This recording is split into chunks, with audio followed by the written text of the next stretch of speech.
And we're live! Welcome to episode 171 of the Crafty Boys. I hope I got that.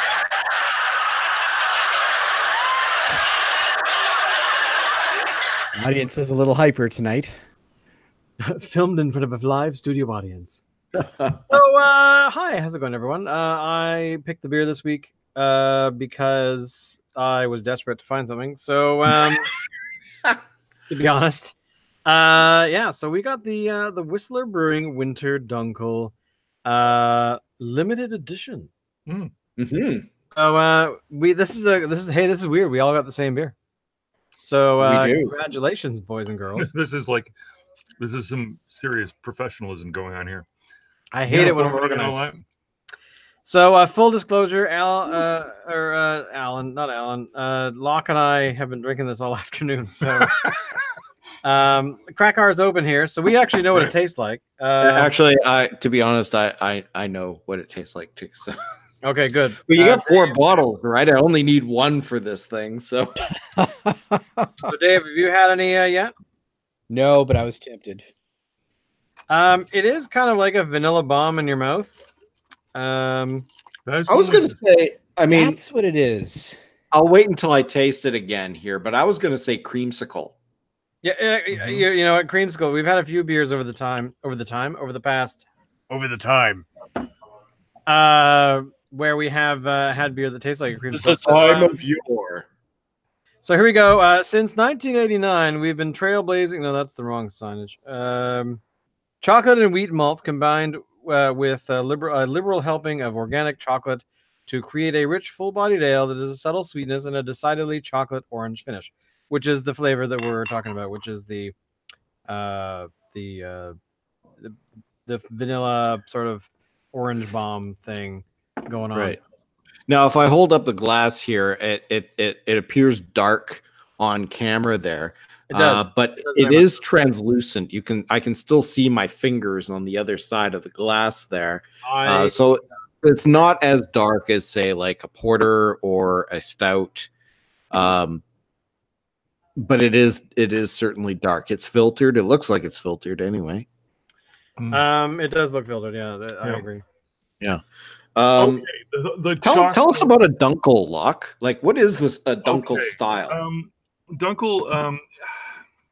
Dunkel Weissen is the proper term, and it's a German style that I don't really know that much about because I don't drink a lot of it, to be totally honest.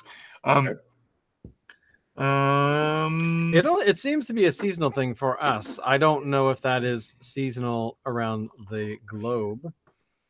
I'm assuming it is, but I don't know. Of course, we can look this up because we're adults that have access to the internet, and we live in an empirical age. So, according to the interweb, a Dunkel is the word used for several types of dark German lagers. A German word meaning dark. Surprise, surprise. Okay. Typically range in color from amber to dark reddish brown. In Bavaria, a Dunkel along with blah, blah, blah, blah. So basically, it's been around, ranges from 4.5 to 6% alcohol by volume. Dunkels are weaker than the Doppelbox, another dark Bavarian beer. So basically, it looks like the... and I believe this is the first Dunkel that we have done on the show through 171 episodes. No, that is actually not true. I believe you guys did the Nutty Uncle. Did we do Creepy Uncle Dunkel? Hang on, I will tell you exactly. I don't believe that we did, but that's the only other Dunkel that's coming to mind. I think you guys did Nutty Uncle.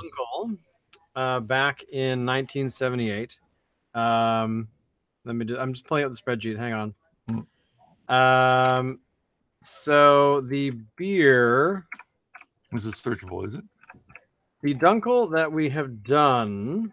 Oh, steampunk. We did the Dr. Funk Dark Lager, which was a Dunkel from Phillips Brewing. Right. But we also did the Steampunk Dunkel by Longwood for episode 100. And that was actually a really good one. But getting back to getting back to this one from Whistler Brewing. So right immediately with my first swig, I totally detect the chocolate. And then after a while, I'm drinking it for a while. I don't detect the chocolate anymore, and I just get creamsicle. I get that orange and vanilla kind of flavoring going on. So you get this transition from chocolate to like creamsicle, which is weird. I'm gonna say something really unforgiving here. All right. I'm gonna go over this way. I'll be back. Tell me that this isn't chocolate soap. Chocolate soap? Chocolate soap. It's like chocolate plus soap. The orange flavor isn't. We're not talking. It tastes like artificial orange. Exactly. You know what I mean? Like there's something. Yeah. It's like McDonald's orange, not drink. soda, but that mixed drink that they give out when you cater with McDonald's for softball games. It's the orange that comes in cleaning products. Yeah, you're actually. Yeah, it's like what is that? What is that gum? You know that gum that tastes like soap? Do you remember that? Like the hard, shell gum. Yeah. But that's lavender flavored. Oh, okay, all right. Yeah, okay. Which is also so a you're soap saying flavor. This beer might be improved by the addition of a lavender. What I'm saying is chocolate lavender would probably have the same effect on me. I would still be thinking chocolate soap. Okay. But if they're gonna go with the orange, I think there's something missing here, and I think it's either the back end, sort of esters of oranges that you get with, like, you know what I mean? Like there's something not quite right about the orange flavor. Now, I would agree with that. The interesting thing about Dunkels, by the way, is that this is one of those beers that's been brewed for a long time. So we're talking, 1400s, 1500s when it was first sort of being created. But also, this is we were talking about this a little while ago. I think I brought it up, was the open vat brewing, where it's like they put everything in and they allow the nature to do its work, and then yeast shows up and starts to do its magic. So I kind of like this idea. So that this is, I mean, granted, they're not doing it that way in this batch, or this type, but I was speaking of beers that are left open so that natural yeast can get into them. How is that regulated in this country? I can't think of any brewery in our country that actually does that kind of brewing. Yes. The Juxtapose, I think. Oh, really? From Four Winds? Sorry? From Four Winds? Four Winds. Four Winds. Yeah, okay. Interesting. I think Four Winds Juxtapose is a wild yeast beer. I double check that. It might just be a Brett, but I'm pretty sure it's a wild yeast. But is it open vats? Probably not. Probably not open vat. But then again, this is Canada. I don't know how much yeast you get floating around in the air. True. Now that said, I know that Spinnakers gave that an attempt with their Tutankhamun exhibition. I remember that. Yeah. Special brew, and that's an ominous name. The initial attempt they got rid of because, as Paul from Spinnakers put it, it had a gorgonzola nose to it. That can be a problem because when you get those wild yeasts, or you're trying to do that with wild yeast, it's gonna be up in the air. Where this is, I mean, brewed, bottled, it's going to be highly controlled because they don't want to. Whistler are not that brewery. They are not like Dogfish Head, where they're all like gonna get all experimental and jazzy on you. They're a little bit more prosaic in terms of their approach. Yeah. A little more easy. The products are bad. They make a good product, but it's kind of like AC/DC. Is that what you said, Dave? I said a little more AC/DC. Carrying on with Locke's analogy. Sure. Yeah. A little more AC/DC than like Mingus or whatever. Sure. But however, Mingus is getting a little far out there, man. That's full on. Hey, Dogfish Head do that. Okay. We talked a bit about Dogfish Head last week, I think. Did we? Yeah, we did. Well, you weren't here, Locke. I was in the middle of exams last week. Yeah. Locke is going to be filling out the paperwork for the starting of our brewery. So just so you two know. Look, it's sweet. He's only half joking. So I just put a little story in the chat because I forgot about this. I saw this in the news yesterday. So do you guys remember when we talked about the buck a beer that Rob Ford promised in Ontario? Yeah. The price is now $1.65, and there's only one brewery left doing it, offering that option. So it looks like this whole buck a beer business from Chuckle Clown Boy here isn't happening anymore. Yeah. So I'm trying to remember what we said. Like, would this actually work? It's not feasible. You cannot make a quality product, pay your people well, and run your business ethically, which is kind of the whole idea of craft brewing, and sell your product for $1 a piece. You can't do it. Okay, so Alan, look at the picture. Yeah. And tell me that any of those things are an issue for this gentleman. No, none. But above and beyond all of that, which I agree with you, sir, you're absolutely right, Alan.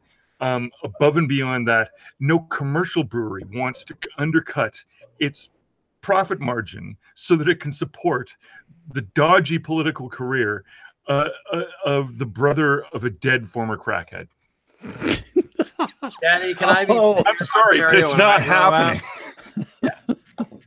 That is true. I mean, going into the cannabis business, that's something that a large scale, Molson or Molson Coors or Labatt might get involved with. Supporting Rob Ford's career, I kind of don't see it.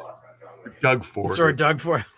Yeah, Rob. Doug, to be honest, it's all one guy, right? It's all a bit of a blur at a point. So you know what I mean. It is true because it feels like only yesterday that there was a Ford Nation going on YouTube for they were both doing that live streaming thing and kind of like us. I'm sure they had a bigger audience. But listen, let me ask you guys: if a beer is the main advertising of a beer is that it only costs $1 per serving, is that something that would entice you to purchase, or is that something that would actually drive you away from purchasing it? It depends a lot on the alcohol content. Like, look, I drink. There are times when it is just time to get shit faced, and showing up at a random block party with 2 flats of something hideous is better than showing up, with a couple of bottles of something that will be pearls before swine anyway. So right. But man, if it's less than 5%, I'm not even doing it. Right. This next story is for you, Locke. Calgary-based Leftovers Foundation is dealing with a surplus of donated bread for this holiday season. So it has found a local brewery that is going to turn the bread into beer. Ah, yeah, good. So I'm kind of excited about this prospect. I'm not sure what the process would be like. Look, we're coming up on Christmas here, and I want to talk a little bit about the good word and the multiplying of fishes and loaves is one thing, but when you can turn bread into beer, now you're really talking. I'll never forget. There's a forgettable movie called Robin Hood back in the early 90s. Was it mid 90s? I can't remember. Whenever Bryan Adams shot to fame with his I'm Gonna Love You a Long Time song, where he there's a character, there's a Friar Tuck, of course, in this film. Of course, yeah. And there's this throwaway line that I always got a kick out of the few times that I saw the film, which was he's talking about the Lord's work. He's talking about what it is that the grains of the earth are meant for. Yeah. And of course, he says, "So we shall now be talking about beer." And I got to say that you know, if you're a Firefly fan and you've seen the show, you know exactly what I'm talking about. Regarding the invention of liquid bread, where they talk about this beer in the show called Mutter's Milk, and it has 15% alcohol and all of the food you would ever need. And one of the characters points out that, well, that's how you stop insurrection. That's a Jane's World episode, isn't it? The Jane's, yeah. Jane's, So basically, you know, if you keep the populace intoxicated all the time and happy, then you have no problems. So is that very true, though? Would you guys be happier if we were just loaded all the time? I wouldn't, but whatever. But what if it was like a low buzz that was just coming from the food you naturally eat? Because here's the thing. That would be pretend for a moment that the only thing you got to eat was this liquid bread. As opposed to what I do now. You know what, though? I think that you could probably argue that is, in fact, the case with the way most North Americans eat. Really? That we're drunk all the time? Well, not necessarily drunk, but intoxicated. Explain yourself, Dave. You mentioned a low buzz, Shane, all the time. Yeah. Well, there are probably people that would argue that that's actually what's happening to us with the kind of shit that we put into our bodies most of the time. How many people say that they feel kind of tired or groggy every single day? Yeah, probably a lot. A lot. Yeah. I don't feel that way. And do you know why? Because you're loaded all the time? No. I actually am not loaded all the time. But I'll tell you, what I cut out of my diet was not alcohol. What I cut out of my diet was sugar. It's true. Yeah. Which reminds me, here you go. Nah, it's sugar free. Not even tempted. No, it's sugar free. No, I'm serious. Yeah, this is I totally people that have gluten intolerance. I believe every piece of it. It's just that I actually don't like sweets. Not anymore. You know what happened to me when I cut out sugar? Bring it back the lock that we used to know. What are you talking about? I've always preferred savory stuff. This is true. Yeah, but my idea of a good treat is beef jerky.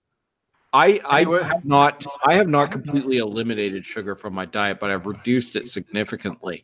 And what has happened to me is I find myself less hungry. Yeah, this is true. Yeah, I don't get that urge to snack late at night anymore. And so, I just threw another story in the chat because it caught my my funny bone. According to the Pittsburgh Post-Gazette, a man who bought beer with stolen bank money has been sentenced to federal prison. Good. So I think, but here he stole minutes after he robbed a bank. He stopped by for a beer. Is that? It's Miller time. It gets better, gentlemen. He threatened to blow a teller's head off and reached for a black handled object in the back of his pocket. They gave him $2,000, including bait money. And then, he was seen in the parking lot of a beer distributor, a block from the bank. Okay, if I was going to go buy beer with stolen money, I would not stop at the nearest beer store that was available to me. I would probably go all the way across town. You know, they recovered $1,900. And it's $1,940 from the guy because that he had the rest of the money, the rest of the 2,060 that he stole was used for beer. So the lame part about the story is the horribleness of it, but he also confessed to robbing a dollar store. Of all the stores on the planet, would you rob a dollar store? Why wouldn't you walk into I understand robbing banks. Why would you rob a bank and then a dollar store? Yeah. Okay, well, okay, so I'm going to bring you guys back to a movie that we've all seen, Pulp Fiction. They robbed a coffee shop. Why? Because nobody expects you to. So probably nobody expected him to rob a dollar store, which is why he robbed a dollar store. So basically, I love you, pumpkin. I love you, honey bunny. Everybody be cool. This is a robbery. Yeah. Another story that I just noticed Guinness is bringing out a new beer in 2019 to celebrate the new year. I'm kind of what is this? Is this just a twist on a theme, Guinness Extra Cold or that kind of thing? It doesn't say, but are you guys excited by this prospect that Guinness will be producing a new beer? Not really. Dave? Could be fun. I'm not sure how excited I am. I mean, sound of my voice and look at my Guinness face. to me is I like Guinness. Guinness to me is not a small batch craft brewer, and in that, with that being said, I'm probably not going to buy it. Right. Look. So when I'm traveling around the UK, I very frequently will have myself a Guinness. Very often, I will arrive at a place and they'll have Guinness, and then they'll have Guinness Extra Cold. What's the difference between Guinness and Guinness Extra Cold? Well, there's the temperature. Well, do I care? Is there added value in it being at two available different temperatures? At the end of the day, what I see going on is it's sort of tap real estate. It's like, you know, if you're spending the money to be a branded item at a bar, the more taps you have with your name on it, the more real estate you're taking up. It's I don't know. So it's almost like a prestige thing. It's market share is I think the principle, right? And so I kind of see that as the more taps Guinness has, the less taps other people can have. Something like that. Yeah, it picks up real estate. And so, you know, what is this new beer? Well, what is it? I mean, Christ, was it going to taste like Smithwick's? Is it, you know, well, I don't know. I mean, what would be the point of them having another beer? Will it be another stout like Guinness? If so, is it going to be better than the original? Sort of doubt it. I mean, Beamish is, you know. It's kind of like, you know, if they were like doing the new Coke sort of recipe business. You remember that? Yeah. Which was some serious sleight of hand, because Coke got rid of the original recipe, introduced new Coke only so that they could denounce the new Coke and go back to the old Coke and add the word classic on every can. Yeah. Did you guys like the new Coke, just out of curiosity? No, I hated it. Yeah? Well, it tasted like Pepsi. Oh, wow. It did. It tasted like Pepsi. My God. But I mean, which is to say that it tasted marginally different. Pepsi have always gone for a different angle with their branding. They're the choice of a new generation, right? They're the progressive one. Mm-hmm. They're the ones that are likely to get rid of language altogether and just come up with a goofy logo that you immediately, it's like the Coke Swooshalook, but it's got a red and a blue, so it's, you can see that it's different, and it looks sort of like a meanie eye. You know what I mean? Anyway, like and they also didn't used to use a highly addictive drug in their formula. Yeah, back in the old days. Look, my honest view is that if you wanted to really combat drug addiction in the United States, you would put cocaine back where it belonged, which is to say in Coca-Cola. Explain. I want to hear more about this. There's a lot of excess. True. It was one of the original ingredients in Coca-Cola. That was absolutely historically precisely true. Well, our last story I was going to ignore, but I thought I'd get your opinion, Alan, especially since you and I... Yeah, I'm just reading about it here. So according to the news, LG is planning to show off a capsule-based beer brewing appliance this coming CES, I think is in March-ish? Anyway, doesn't matter. But LG is making its own brewery system. So called the LG Homebrew. It's got a creative name.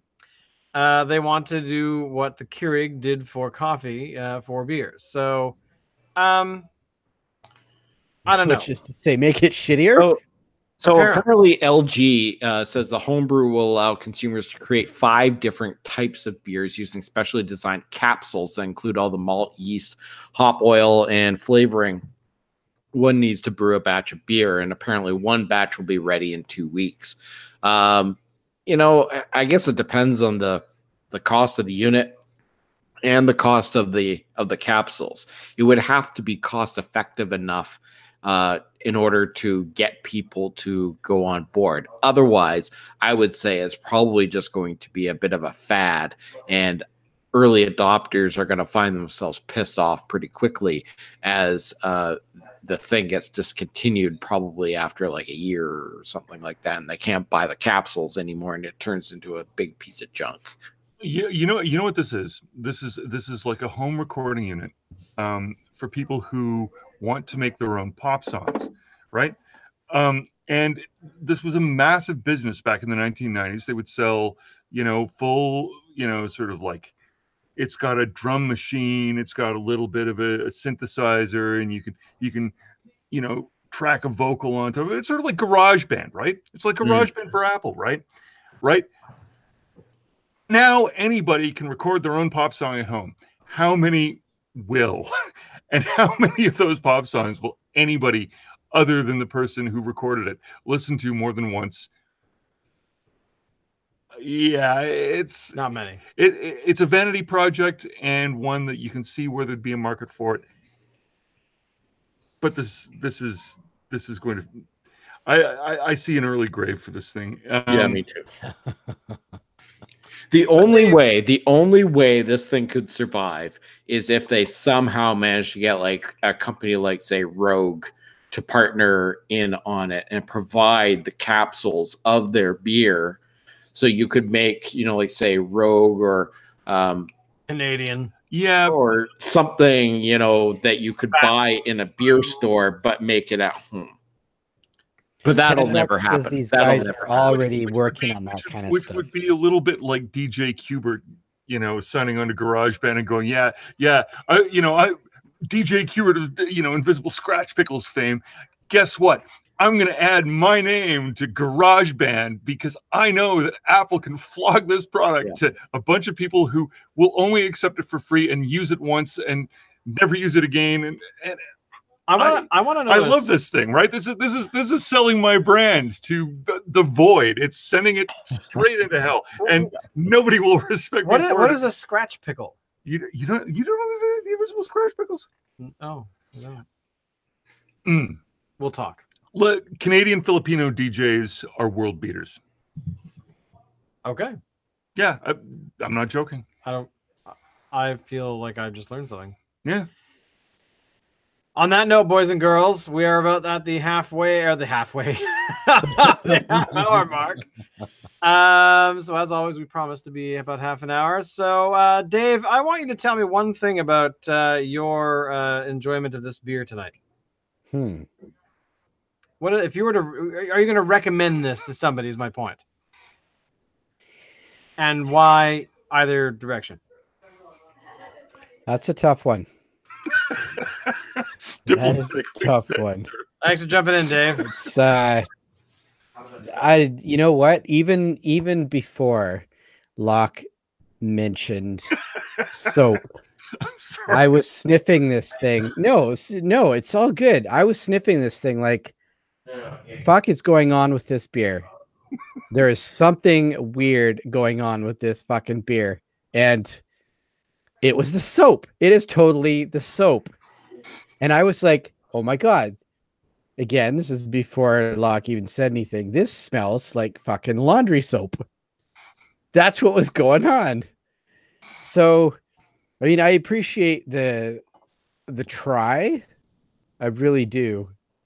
Because, hey, that's what we appreciate about these kind of breweries, right? Between batches. They try shit, which is awesome. But actually, I recommend this. I don't know. What about you, Alan? I probably wouldn't recommend it. I don't think I would buy it again. It's good. Your first swig, maybe first 1 or 2 swigs. And then after that, the aftertaste just kind of takes over. I can still taste it now. I'm done. So I would not recommend it. Knock.